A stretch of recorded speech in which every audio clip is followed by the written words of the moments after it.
Vous savez où vous êtes? Au cœur des anneaux de Saturne. Ils sont composés de grains de glace tout petits, quelques dizaines de millimètres ou un peu plus gros jusqu'à quelques mètres, mais c'est minuscule à l'échelle de la planète. Les anneaux s'étirent sur près de 400 000 kilomètres. Enfin, les anneaux principaux, ceux que l'on voit avec un bon télescope, car ils sont composés de plus de glace, plus de matière. Mais il en existe d'autres plus grands, beaucoup plus grands, mais aussi plus diffus. Il y a moins de glace, donc ils sont plus difficiles à observer. Tous les anneaux, en tout cas, tournent dans le même sens, sur un même plan au niveau de l'équateur. Un plan très fin. Et oui, les anneaux de Saturne sont plats comme une galette. Ils ne mesurent que quelques dizaines de mètres d'épaisseur. Quant à la masse totale des anneaux, c'est l'équivalent d'une lune, d'une petite lune, 2000 fois plus petite que la nôtre. Bon, aujourd'hui, cette mesure est approximative et on attend beaucoup des données de la mission Cassini pour réévaluer cette masse. Cela permettra notamment de déduire leur origine.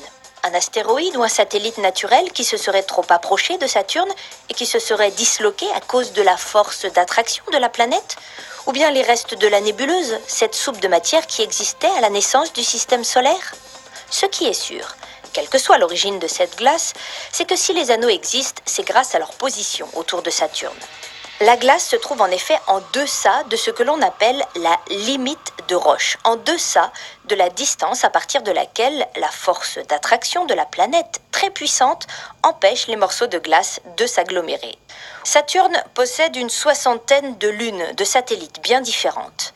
Les plus grosses sont à l'extérieur des anneaux, mais il y en a aussi des petites à l'intérieur, qui orbitent dans les vides entre les anneaux appelés des divisions. Localement, ces lunes perturbent les blocs de glace quand elles passent au milieu. Mais plus globalement, ce sont elles qui stabilisent les anneaux. Certaines de ces lunes sont d'ailleurs appelées satellites bergers ou gardiens. Leur gravité permet en fait de délimiter les bords des anneaux, de les garder en place. Elles font le ménage en quelque sorte. Les grains de glace qui voudraient quitter l'anneau y sont soit réinjectés, soit carrément avalés par la Lune.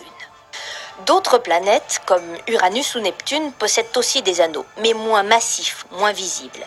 Les anneaux saturniens restent uniques dans notre système solaire.